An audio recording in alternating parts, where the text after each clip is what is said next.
8 de la mañana con 6 minutos, le damos la bienvenida, el buenos días al economista Alberto Acosta, expresidente de la Asamblea Constituyente de Montecristi, también exministro de Energía del Ecuador. Economista, ¿cómo le va? Buenos días. Yo quisiera, antes de abordar este asunto por el cual hemos convocado, que es la posibilidad de diálogo entre CONAIE y Gobierno Nacional, una reacción suya con respecto de estas declaraciones polémicas del ministro de Trabajo, el arquitecto Patricio Donoso, de la posibilidad de eliminar las indemnizaciones a los trabajadores que sean desvinculados o despedidos de sus puestos de trabajo, tomando en cuenta, usted, yo decía hace un momento, expresidente de la Constituyente, esa Constitución de Montecristi que además tiene un espíritu garantista de los derechos y conociendo además que los derechos de los trabajadores sobre todo son irrenunciables. Bienvenido, buenos días.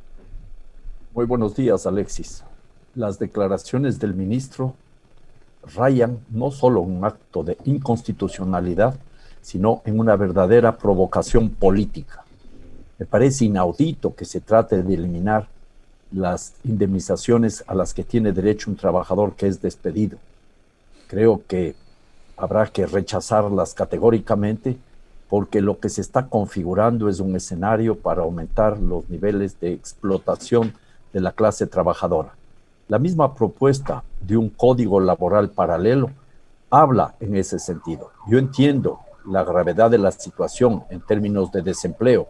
No nos olvidemos que más o menos casi un 70% de la población económicamente activa carece de un empleo adecuado, apenas un 30%, poquito más de un 30% tiene un empleo adecuado. Pero la solución no es crear condiciones para seguir explotando a la mano de obra, para que sea la mano de obra y de paso también la destrucción de la naturaleza, la vía a través de la cual se pretenda resolver los graves problemas económicos existentes.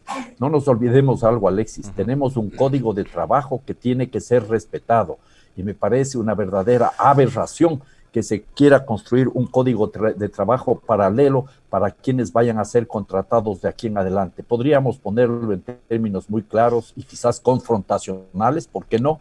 Que el código de trabajo existente garantiza la explotación de la mano de obra y el código de trabajo paralelo que está planteando el gobierno nacional garantizaría la sobreexplotación de la mano de obra. Lo que acaba de decir el ministro de Trabajo es intolerable y debe ser totalmente rechazado. Pero vemos discursos de economista que van en esa línea y que, digamos, cada vez lo refuerzan más, ¿no? Y van buscando argumentos que a uno le pueden parecer, digamos, disparatados, pero que van en la línea de, por ejemplo, es mejor eso a no tener nada.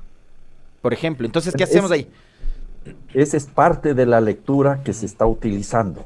Resolver los problemas por el lado donde se puede conseguir cierta salida, porque la gente está desesperada, pero no se buscan respuestas para conseguir, por ejemplo, mejores niveles de competitividad del aparato productivo. Por otro lado, pensemos en algo que también le preocupa a la CONAIE, la reducción de las tasas de interés. ¿Por qué no hacer un esfuerzo serio para reducir sustantivamente las tasas de interés, lo que implicaría para el gobierno de Lasso enfrentar a sus antiguos colegas banqueros? Ese es un tema que a todas luces no quiere hacer el gobierno nacional. El gobierno nacional hizo una invitación a los banqueros hace un par de meses para que reduzcan las tasas de interés, pero fue una invitación que no surtió efecto alguno, porque hay que buscar otro tipo de medidas y otro tipo de salidas para enfrentar estas cuestiones. A mí me parece que lo que falta aquí es una política económica integral que aborde los problemas a partir de principios fundamentales. La solidaridad, por un lado, y por otro lado la sustentabilidad, porque no podemos tener como alternativa, como solución, la sobreexplotación de la mano de obra, que eso me parece que ya es una aberración. Hemos visto que eso no resuelve los problemas, y por otro lado seguir destrozando la naturaleza. Además, sabemos que estas políticas que flexibilizan el trabajo, flexibilizan las relaciones laborales y que conducen a una precarización laboral, no generan normalmente mayor cantidad de empleos, y si generan son de muy baja calidad. Lo que sí garantizan en todos los casos es una mayor concentración de la riqueza. En Montecristi una de las cosas que que se hizo y desde el sector de defensa de los derechos de los trabajadores más se aplaudió. Corríjame usted si me equivoco en la denominación, pero fue precisamente el mandato 8, ¿no? El que eliminaba la precarización y flexibilización laboral, que ahora también es un discurso que está cobrando fuerza, porque lo que quieren ir es a una reforma que permita nuevamente este tema del contrato por horas, la no afiliación de los trabajadores a la seguridad social, lo cual a partir de la consulta del 2011 además está, duramente sancionado. Ahí va a ser muy importante el rol que juegue la Asamblea Nacional, y usted ve una asamblea que esté cohesionada en defensa, por ejemplo, del derecho de los trabajadores, ¿o no? Bueno, ahí hay varios temas que habría que analizar, Alexis. La cuestión primera es que la flexibilización laboral que se desmontó en la Asamblea Constituyente de Montecristi, poco a poco fue nuevamente reintroducida en el gobierno de Correa. Recordemos las reformas del año 2016, y ahora lo que se quiere es profundizar ese tipo de relaciones laborales en las cuales los trabajadores pierden muchos de sus derechos. Creo que este es uno de los temas más complicados que tenemos que abordar. Ya lo dije anteriormente, hay que rechazar de plano estas pretensiones, y habría que esperar que en la Asamblea Nacional se configure un frente muy sólido para impedir este retroceso en derechos. Son cuestiones que podrían establecer los elementos básicos para una suerte de reencuentro de fuerzas sociales que tendrían que ir frenando todas estas pretensiones de este gobierno neoliberal.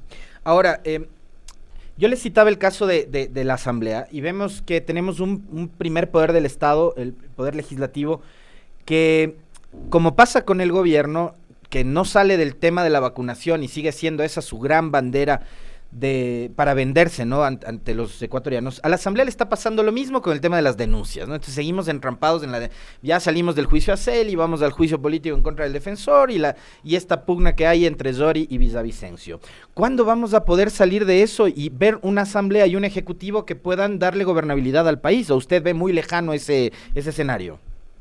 Bueno, en primer lugar, yo creo que el tema de la vacunación es digno de ser reconocido, porque es un esfuerzo que está haciendo el gobierno nacional, pero eso no debe ser el pretexto para impulsar, a cuenta de que está vacunando a un importante número de personas, políticas que son abiertamente, por un lado, inconstitucionales, por otro, abiertamente políticas que van a generar una mayor pobreza y miseria, o que van a fortalecer las tendencias de sobreexplotación de la mano de obra y de destrucción de la naturaleza.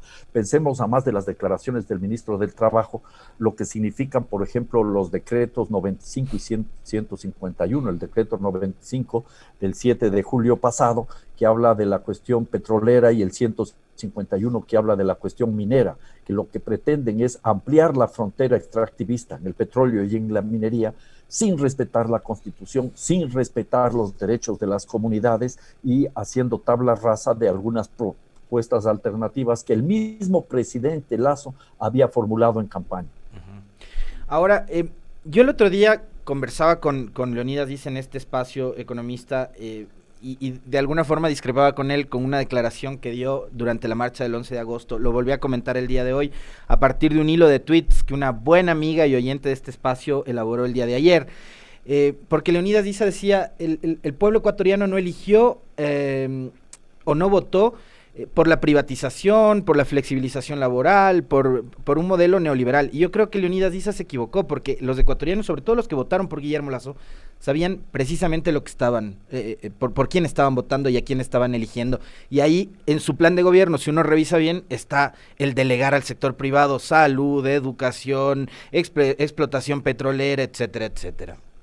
Bueno, es un tema que habría que discutirlo, habría que analizarlo con un poco más de detenimiento, porque gran parte de la votación que recibió Guillermo Lasso era una votación no a favor de él ni de su proyecto, sino en contra del otro candidato y de lo que representaba.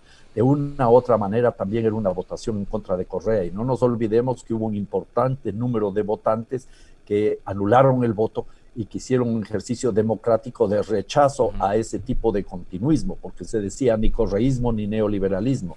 Además, habría que tomar en cuenta que el presidente Lasso arranca la segunda vuelta electoral a partir de una situación claramente contraria a la ética política.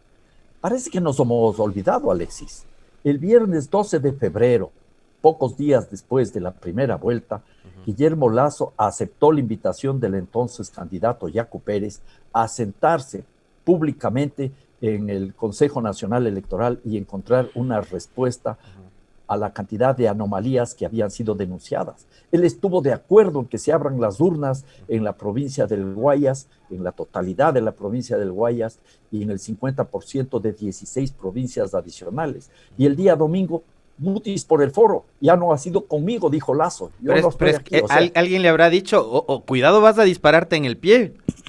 Seguramente fue alguna cosa así, y lamentablemente para la democracia ecuatoriana, él surge con una carga enorme de ilegitimidad, porque no aceptó, mejor dicho, no cumplió su aceptación de participar en ese proceso de transparencia que es fundamental. Yo creo que estas son las cosas que también tiene que tener en cuenta el presidente Guillermo Lasso, porque no es que aquí se votó y se le dio una carta, un cheque en blanco. No es aquello de lo que se conocía como la democracia delegativa. Ya elegimos al presidente y haga nomás lo que quiera porque está nombrado por el delegado por el pueblo ecuatoriano. No, las cosas no son así. Es muy importante que se tomen en cuenta todos los actores políticos que tienen relevancia en la vida nacional. Y uno de esos actores políticos es la CONAIE, que sin lugar a dudas es un sujeto que viene incidiendo en la democracia ecuatoriana ya desde el levantamiento indígena del Inti Raymi en 1990, y de ahí en adelante se ha transformado en un verdadero baluarte de la democracia del país para impedir los avances de políticas neoliberales o de políticas nefastas. Recordemos todos los gobiernos que hemos tenido desde esa época, con muy pocas excepciones, y una y otra vez la CONAIE ha estado al frente, y los intentos que ha habido, sobre todo en el gobierno de Correa, de debilitarla, de dividirla, no surtieron efecto, y ahora la CONAIE nuevamente es un gran actor que no solo está actuando como sujeto político, sino que es portador de sus propias visiones de mundo que encajan perfectamente en lo que se llama en el Estado ecuatoriano un Estado plurinacional e intercultural. Con mucha razón, la CONAIE está actuando, y con mucha razón la CONAIE está siendo representante de amplios sectores populares.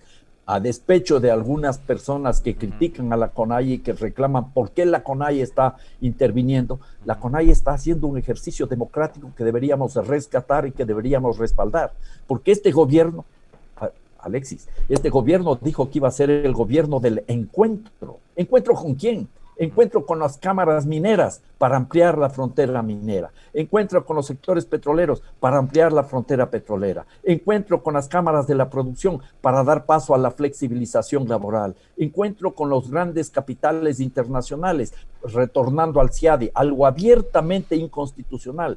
Encuentro con quienes, con los que impulsan los tratados de libre comercio, y cierra la puerta a los debates y a las discusiones democráticas que deberían ser la base de un verdadero país del encuentro. Pero con ese gobierno que usted además le ha hecho una radiografía brevísima y creo que bastante precisa, es con el gobierno con el cual Pachacutic se sienta a dialogar el 14 y 15 de mayo, y con el que Marlon Santi, que es el coordinador del movimiento, dice: vamos a darle gobernabilidad a través de las ejecutorias de nuestra bancada en la asamblea. Y de ahí yo quiero preguntarle, ¿cuál es la expectativa que usted tiene, economista, con respecto de el liderazgo que asume Leonidas Diz a partir de su elección como presidente de la CONAIE, y este primer avance que obtiene al juntar CONAIE y Pachacutic, que hace tiempo se veían como fraccionados o que iban por cuerdas separadas? Bueno, eso es un logro. Me parece que Leonidas Diz entendió que lo que hay que hacer es fortalecer la unidad del movimiento indígena. Vimos durante la campaña electoral las tensiones que existieron entre la dirigencia de la CONAIE y el Pachacutic.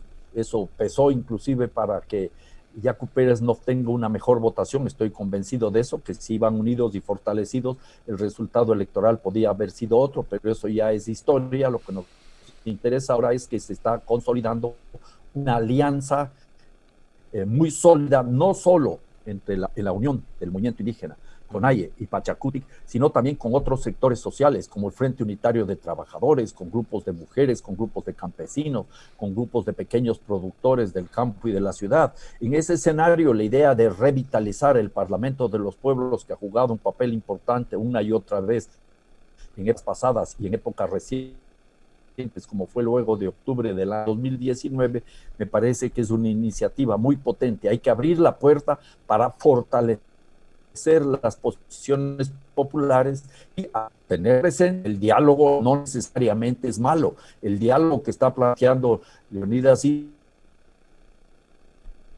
pues la cuestión de reducción de las tasas, discutir el tema de la ley de educación superior, el tema de la defensa de los territorios, el tema de la política agraria desde la soberanía alimentaria, la seguridad social y tantas otras cuestiones que deberían ser motivo de reflexión, de discusión, incluso por parte del gobierno nacional. Pero el gobierno nacional lo que quiere es ganar tiempo, aprovecharse de la vacunación, que insisto, es un proceso interesante y digno de apoyo, y con eso justificar todo el manejo aperturista y liberalizador, que en esencia es lo que plantea este gobierno neoliberal. Ahora, uno de los temas que Leonidas Issa lo ha planteado de forma permanente y que se ha convertido en bandera de lucha desde las protestas de octubre del 2019, economista, ha sido el de defender la permanencia o, digamos, la constancia de los subsidios a los combustibles. Y yo, a ver, de alguna forma estoy de acuerdo en el tema de que la defensa de Leonidas Issa y de lo que representa él es en favor del bolsillo del ciudadano ecuatoriano y no únicamente del movimiento indígena, eso quiero aclararlo, pero digamos, ahí los críticos de Issa le encuentran una contradicción, porque por un lado la CONAIE se opone al extractivismo, se opone a la explotación petrolera y explotación minera, pero en contrapartida dice hay que seguir subsidiando el uso y el costo de los combustibles fósiles. ¿Cómo entender esa lógica, economista? Personalmente creo que es necesario revisar los subsidios de los combustibles, lo he dicho ya desde hace mucho tiempo atrás, planteado incluso alternativas y soluciones al respecto, pero tiene que ser una revisión integral. No puede ser una revisión simplemente con criterios fiscales. Lo que hizo, por ejemplo, Lenín Moreno a inicios de octubre del año 2019 fue un acto de verdadero vandalismo de política económica, subir el precio de los combustibles en un 100%, lo que provocó, no nos olvidemos, el incremento de las tarifas de transporte en un 40%. Eso no pudo prosperar gracias a la protesta popular, a la movilización particularmente indígena, y creo que esa lección no fue realmente entendida por el presidente Moreno, que no abrió la puerta para encontrar una respuesta creativa, integral, insisto, al tema de los subsidios de los combustibles. Luego, la fórmula que encontró es una fórmula muy preocupante, muy perversa, porque estamos atados con los precios de nuestros combustibles a la evolución del crudo en el mercado internacional. Detrás de eso no hay ninguna reflexión social, ninguna reflexión productiva, ninguna reflexión ecológica, simplemente una reflexión fiscal que, me entiendo, se deriva en gran medida de las presiones que está ocasionando el elevado servicio de la deuda externa. Y entonces, frente a esto, en clave de una revisión integral, lo primero que habría que hacer es diagnosticar con claridad la situación actual de los subsidios energéticos en el país para encontrar una respuesta. Punto 1. Punto 2, requerimos una estrategia de transición energética, en donde los precios y los subsidios de los combustibles sirvan de herramienta para incentivar dicha transición sin golpear a las poblaciones vulnerables, que requieren combustibles baratos, para que sus actividades productivas y no productivas les permitan seguir viviendo, sobreviviendo en las actuales circunstancias. Y entonces, por ejemplo, habría que priorizar el transporte público y de mercancías con esquemas de subsidios que pueden jugar un papel determinante. En lugar de tener, por ejemplo, una eliminación total de los subsidios, ¿por qué no eliminamos los subsidios para las gasolinas y con algunas excepciones, algunas salvedades? Voy a proponer alguna idea, y mantenemos el subsidio en el diésel, ¿ya? Y lo que habría que hacer... ¿Por qué? Porque el diésel se utiliza, por ejemplo, para sector productivo, ¿no es cierto? Pesca, para el sector transporte. Para la industria, para el transporte, se mantiene el subsidio del diésel. Lo que habría es que impedir que ese subsidio del diésel beneficie a los que tienen automóviles que se mueven a diésel. Y entonces, por un lado, se debería ir prohibiendo la importación de vehículos que se mueven a diésel, vehículos particulares que se mueven a diésel, y se podría establecer una cuota, una contribución especial anual para quienes tienen un vehículo a diésel que equivalga más o menos a lo que van a consumir de diésel durante el año para que no reciban ese subsidio. Esa podría ser una alternativa. Y luego habría que ver los mecanismos para que las tarifas de transporte público se mantengan bajas, sobre todo en los sistemas de transporte dentro de las ciudades. Hay que subsidiar el transporte público. No es algo que no se hace en otras partes y hay mucho éxito en otras partes. En lugar de seguir favoreciendo la construcción de vías para los vehículos individuales, hay que generar las condiciones para que el transporte público en las ciudades tenga la primera prioridad. A mí me gustaría, por ejemplo, que en la alcaldía de Quito, una nueva alcaldía de Quito, el nuevo alcalde o la nueva alcaldesa tenga como una de sus actividades fundamentales la construcción de un verdadero sistema de transporte público. En todo el país debería ser eso, ¿ya? Y en ese escenario hay que tener en cuenta que lo que se requiere es, en definitiva, masificar el uso del transporte público a través de una serie de mecanismos que nos permitirían entonces tener una situación diferenciada.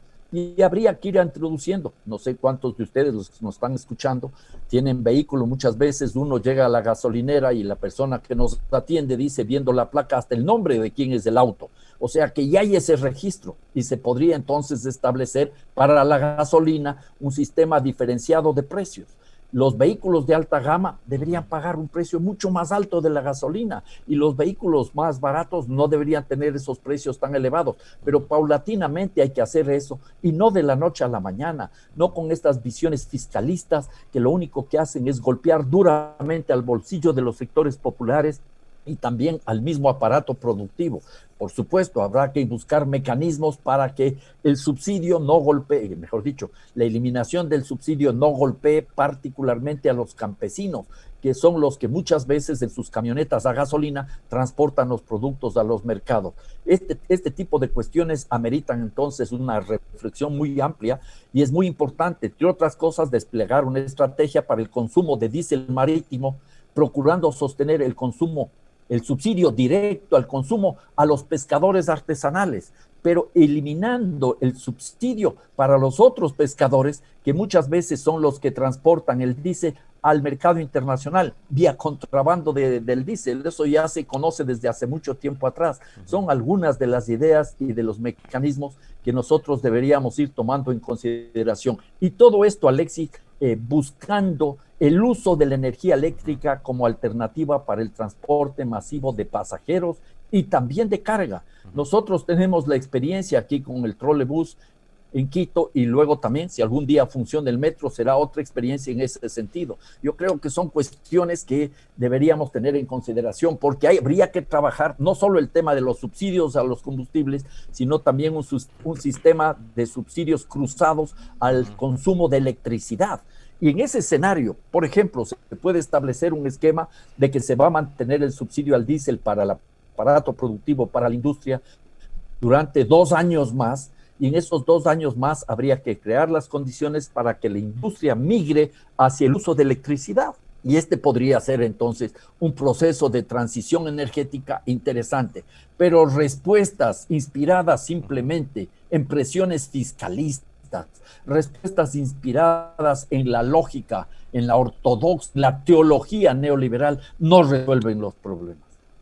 Me encantó eso de que si el metro algún día funciona. Sí, deberíamos ir o migrar hacia esos sistemas que son más eficientes. Además, aquí con el trole se revolucionó de alguna forma la movilidad con el uso de la electricidad, pero nos estancamos largo rato ahí hasta que vino lo del trole y lo del metro y ahora vemos que es un proyecto que no sabemos ni cuándo se va a inaugurar. Nos han dicho que será en 2023, veamos qué pasa más adelante.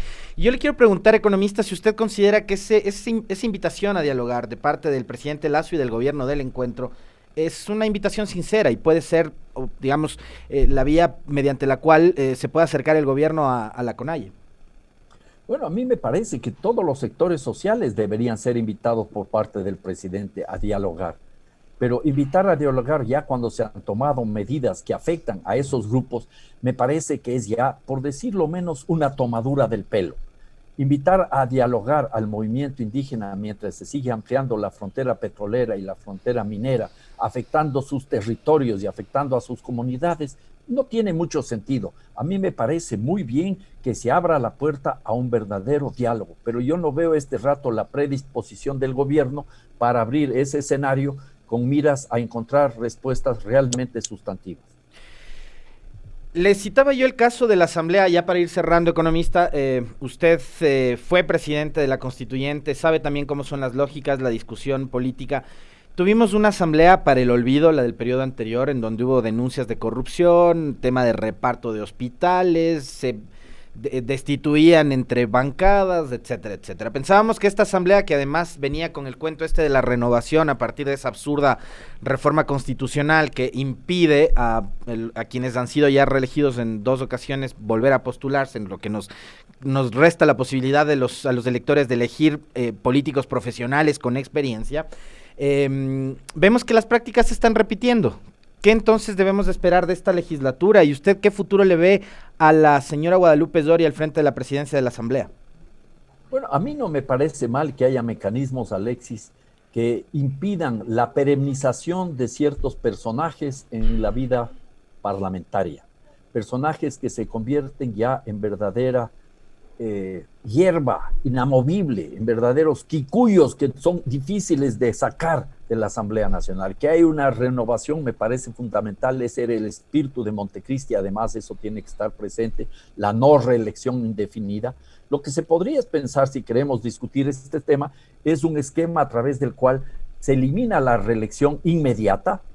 Nadie puede ser reelegido inmediatamente a ninguna otra función, y solo después de un periodo puede volver a ser reelecto, las veces que sean necesarios, pero siempre con un periodo de gracia. Por ejemplo, si alguien es concejal, no puede, terminado su periodo, ser electo alcalde, ni asambleísta, ni presidente de la República. Tiene que pasar 4 años en la vida activa de la sociedad civil, de la organización de su partido, de su movimiento político, para optar por una nueva elección. Pero es un tema para otra discusión. Alguna vez yo propuse eso en la discusión en Montecristi y no prosperó esta iniciativa. Lo que me interesa ahora es simplemente ver y anotar con enorme preocupación lo que está sucediendo en la Asamblea Nacional. Como que las personas que llegaron allá no entendieron la tarea que tenían entre manos, porque no solo era una cuestión de legislar, fiscalizar, representar a través del foro político que es la Asamblea la discusión que requiere el país, sino que tenían que hacer un ejercicio para superar esas prácticas corruptas que viene arrastrando ya la Asamblea Ecuatoriana, el Congreso Nacional desde hace mucho tiempo atrás. Y no han pasado ni 100 días de su funcionamiento y hay tremendas denuncias de corrupción que yo creo que debe ser motivo de reflexión. Eso le golpea duramente a la Asamblea Nacional. La Asamblea Nacional tiene que cumplir con sus 3 funciones fundamentales: fiscalizar, legislar y ser el foro de representación política por excelencia. La Asamblea Nacional también podría abrir la puerta para los grandes diálogos nacionales. Por ejemplo, ¿por qué no discute la Asamblea Nacional el tema de los subsidios de los combustibles? ¿Por qué no discute la Asamblea Nacional el tema de la reducción de las tasas de interés para reactivar el aparato productivo? ¿Por qué no discute la Asamblea Nacional el tema de la minería y del petróleo? Son cuestiones que también puede impulsar la Asamblea Nacional y abrir la puerta a estos procesos que demandan mucha participación, mucha democracia. Eso es lo que nos está faltando en el Ecuador.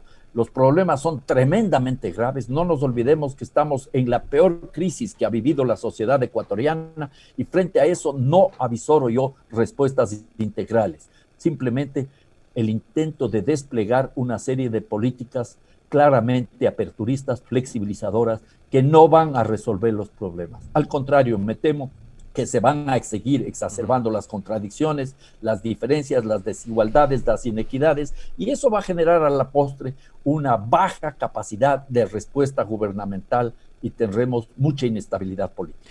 Le quiero agradecer, como siempre, la gentileza de aceptar nuestras invitaciones de economista. Un placer conversar con usted. El gusto es mío, Alexis. Que tengan un muy buen día. Le mando un fuerte abrazo.